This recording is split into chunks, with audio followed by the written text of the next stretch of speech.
1 जानेवारी या नववर्षाच्या पहिल्या दिवसाचे औचित्य साधून नांदगाव खंडेश्वर येथे भीमा कोरेगाव विजय स्तंभाच्या शौर्य दिनानिमित्त विविध कार्यक्रमांचे आयोजन करण्यात आले होते. भीम शुभ्र तारा उत्सव समितीच्या वतीने ऐतिहासिक भीमा कोरेगाव लढाईतील वीर वीरांना अभिवादन करत हा दिवस मोठ्या उत्साहात साजरा करण्यात आला.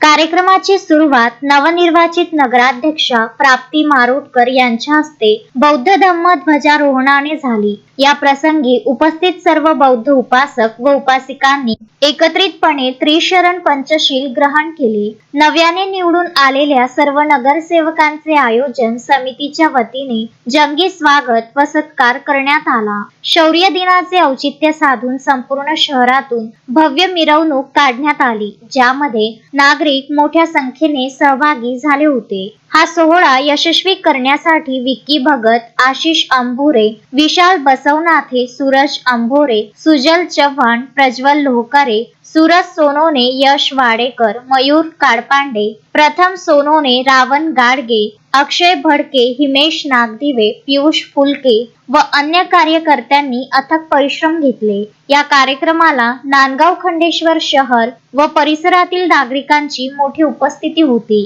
अमोल दांडगे, विदर्भ न्यूज, नांदगाव खंडेश्वर.